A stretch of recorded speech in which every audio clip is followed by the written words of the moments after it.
राधे राधे दोस्तों, चलिए सुनते हैं आज की कहानी। एक बार की बात है, दोपहर का समय था। महाराजा विक्रमादित्य अपने दरबार में राज सिंहासन पर आसीन थे और अपना राजकाज देख रहे थे। तभी अचानक एक ब्राह्मण ने विक्रमादित्य के सामने आकर उनकी जय जयकार की।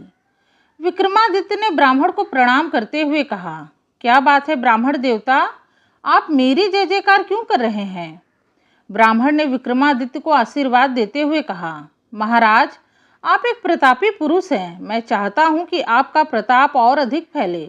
आप मेरे कहने के अनुसार काम करें तो आपके प्रताप का सूर्य सारे संसार में चमक उठेगा। ब्राह्मण की बात सुनकर विक्रमादित्य ने उत्तर दिया, ब्राह्मण देवता, मुझे इस बात की बिल्कुल इच्छा नहीं है कि मेरे प्रताप का सूर्य पूरे संसार में चमके, लेकिन फिर भी आपकी प्रसन्नता के लिए मैं आपके कहने के अनुसार काम करने को तैयार हूँ। बताइए मुझे क्या करना होगा?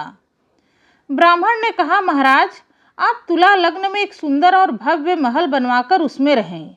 तुला लग्न में बने हुए महल में रहने से आपकी यश की पताका दिन दूनी और रात चौगुनी फहराएगी। महाराज विक्रमादित्य ने ब्राह्मण की बात मान ली। उन्होंने अपने मंत्री को बुलवाकर तुला लग्न में एक सुंदर महल बनवाने का आदेश दे दिया। महाराजा विक्रमादित्य की आज्ञानुसार तुला लग्न में महल की नींव डाली गई, लेकिन नींव पड़ते ही तुला लग्न बीत गया और महल बनाने का काम बंद हो गया। फिर जब तुला लग्न आई तो काम फिर से शुरू हुआ।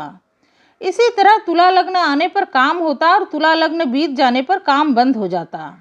तुला लग्न लगने पर हजारों लाखों मजदूर लग जाते, फिर भी महल तैयार होने में बहुत दिन लग गए, क्योंकि तुला लग्न जब भी आती थोड़े समय ही रहती। बहुत दिनों बाद महल बनकर तैयार हो गया। अब महल क्या था, पूरा इंद्र भवन था। उसमें संगमरमर के पत्थर और सोने चांदी के किवाड़ लगे हुए थे। दीवारों पर हीरे मोती लगे हुए थे। सूर्य की किरणों में महल ऐसा चमकता था कि मानो पूरा ही सोने चांदी का बना हो।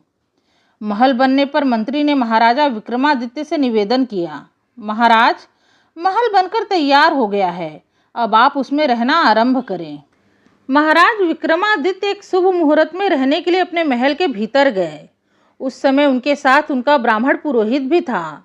महाराज विक्रमादित्य अपने भव्य महल को देखकर प्रसन्न हो उठे, लेकिन पुरोहित के भीतर से एक आह की सांस निकल पड़ी। तब महाराज विक्रमादित्य ने पुरोहित की ओर देखते हुए प्रश्न किया, पुरोहित जी, ये सुंदर महल देखकर आपको भी मेरी तरह प्रसन्न होना चाहिए, लेकिन आपके भीतर से आह की सांस क्यों निकली?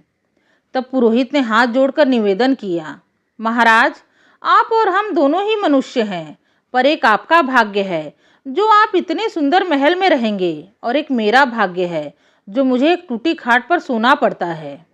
पुरोहित ने अपनी बात समाप्त करते करते फिर से आह की एक लंबी सांस ली।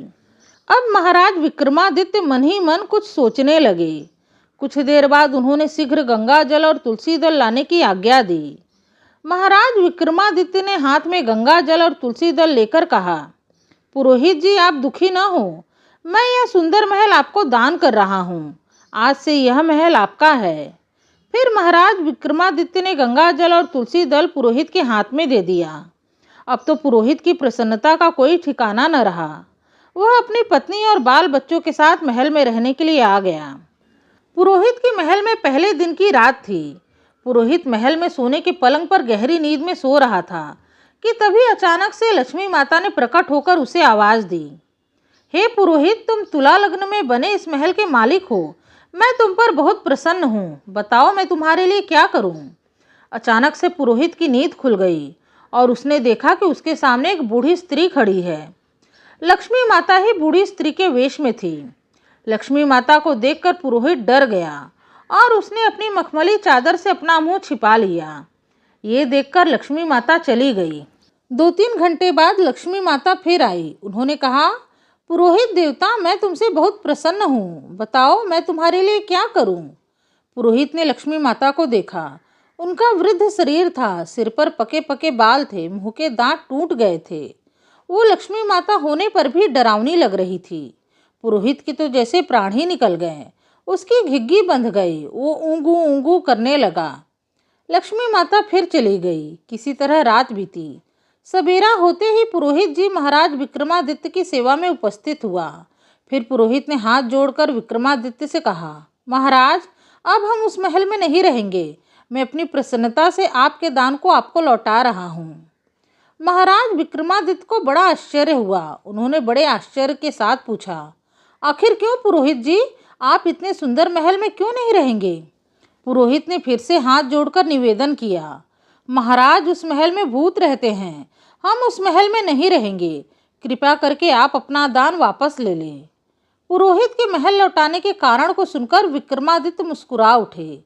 पुरोहित ने उन्हें उनका दान लौटा दिया। तब महाराज विक्रमादित्य ने मंत्री को बुलाकर हुक्म दिया, मैंने पुरोहित जी को नया महल दान में दिया था, लेकिन उन्होंने इस महल को अब लेने से इनकार कर दिया है, क्योंकि उनका कहना है कि उसमें भूत रहते हैं। इसीलिए उस महल को बनाने में जितना धन लगा था उतना धन पुरोहित जी को दे दिया जाए, क्योंकि महल को मैं दान में दे चुका हूँ। उसके बाद पुरोहित को महल की पूरी लागत दे दी गई। अब महाराज विक्रमादित्य स्वयं उस महल में रहने के लिए गए। विक्रमादित्य रात में महल के सोने के पलंग में सोए थे। उनके सामने भी लक्ष्मी माता प्रकट हुई, लेकिन इस बार लक्ष्मी जी सुंदर वेश में थी। लक्ष्मी माता ने कहा, महाराज, मैं आपके दान और ऊंचे विचारों से बहुत प्रसन्न हूँ। बताइए, मैं आपकी क्या सेवा करूँ? आवाज़ सुनकर विक्रमादित्य ने आंखें खोलकर देखा। उनके सामने लक्ष्मी माता खड़ी थी। लक्ष्मी जी ने फिर से कहा, महाराज, मैं लक्ष्मी हूँ, आपके अच्छे कार्यों से बहुत प्रसन्न हूँ। बताइए, मैं आपकी क्या सेवा करूं? विक्रमादित्य ने बड़े आदर के साथ लक्ष्मी माता को प्रणाम किया। फिर कहा, हे लक्ष्मी माता, यदि आप मुझ पर प्रसन्न हैं तो मेरे पूरे राज्य में सोने की वर्षा करें। लक्ष्मी माता तथास्तु कहकर अंतर ध्यान हो गई। लक्ष्मी माता ने विक्रमादित्य की इच्छा पूरी की। उनके पूरे राज्य में सोने की भारी वर्षा हुई।